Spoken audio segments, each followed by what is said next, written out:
Marriage in any configuration often results in offspring. People who share one or more parents, either biologically or experientially, are known as siblings. Typically, or ideally, siblings remain involved in relationships of lifelong reciprocity and support, although their roles, rights, and responsibilities may differ significantly depending on birth order, gender, health, personality, and other specifics. Hierarchies established by birth order are signaled in many cultures by specific kinship terms, with an older sibling being called by a different term than a younger sibling. This order hierarchy may or may not translate into specific duties or expectations in later life. For example, in some societies, the firstborn son may claim land inheritance rights. For the Rendille of the Kaisut Desert in northern Kenya, the firstborn son not only inherits land and his father's camel herd, but plays a culturally important role throughout his life. From his birth, when his mother adopts the signature doko hairstyle to proclaim her firstborn as male, to his adolescence, where he is distinguished from non-firstborn males in his age cohort, to marriage, where he takes on numerous wives to ensure a male heir to carry his name. Another common distinction among siblings is the delegation of sibling and parental caretaking duties in old age. In Myanmar, Thailand, and elsewhere in Asia, daughters are the primary caregiver of their aging parents. Siblings may also play different roles as cultural brokers. In culturally deaf families with deaf parents and hearing children, studies have found that the role of the interpreter most commonly falls on the youngest female sibling. Across the diversity of sibling relationships, there exists a unique tension between the idealization of sisterhood or brotherhood as a template for relationships of similarity, mutuality, closeness, and collective strength, and the age-old rivalries, resentment, and violence that often stems from the difference in sibling experiences.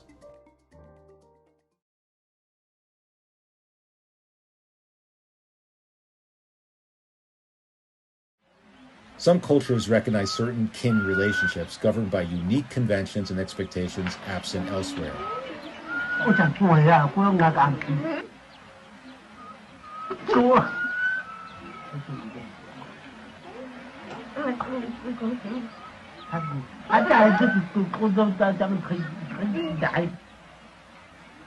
One genre of this particular kind of kin relationships is the joking relationships, characterized by playful, conventionalized exchanges that can include sexual innuendo, light swearing, or mock abuse.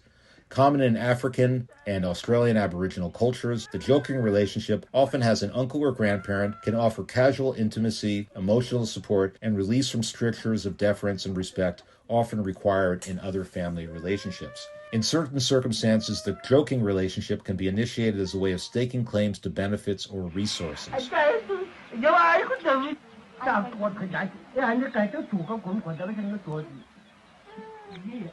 Other societies may have rules for ritually avoiding certain kin. For example, in the Ugandan Gisu culture, the mother-in-law and son-in-law have almost no direct verbal contact with one another. To even look at each other directly is so forbidden as to be frightening. This builds on the distance and formality called for in all intergenerational interactions and the restraint expected between members of the opposite sex. Other cultures exhibit a level of avoidance between same-sex cohorts, perhaps to avoid potentially destabilizing competition.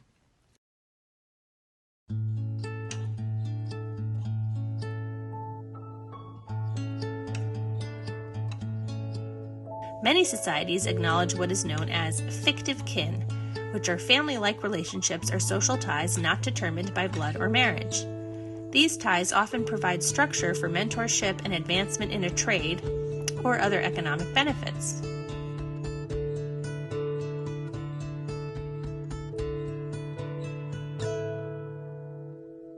This is a ritual relationship deeply embedded in Catholicism akin to godparenting. At the time of a child's baptism, the parents will choose a religious sponsor from outside the biological family. This is at once a declaration of close friendship and a request for assistance, as the sponsor will take on a kin-like role in the family and potentially with other co-sponsors in the family network. Such fictive kin may be called upon to provide emotional, educational, and/or economic support.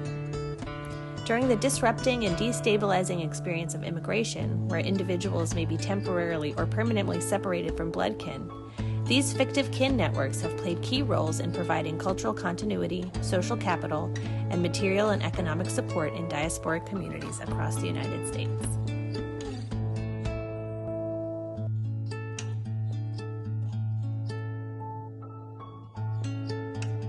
Present in Morocco and throughout the Islamic world, milk kinship is the idea that nursing creates a kinship between a wet nurse and the non-biological nursing infant, as well as between otherwise unrelated babies who drink the same woman's milk. Thus, marriage is prohibited between a milk brother and sister. This kinship can sometimes be used to claim loyalty or assistance from milk siblings across differences in economic or social status. Today, it informs culturally aware lactation counseling for Islamic mothers who may need to supplement their breast milk from a milk bank. For some mothers, it may be undesirable to use anonymous milk, which risks an incestuous marriage later. Do you think your gender or birth order has influenced the role you play in your family? Are there certain cultural expectations, responsibilities, or maybe even special treatment that comes with these roles? Do you have any fictive kin? Was this relationship formalized in any way? Thanks for watching. I hope you enjoyed this video. If you want to learn more about the study of kinship and family, here are some useful resources in the description below. Don't forget to like and subscribe to get your regular dose of anthrodorphins.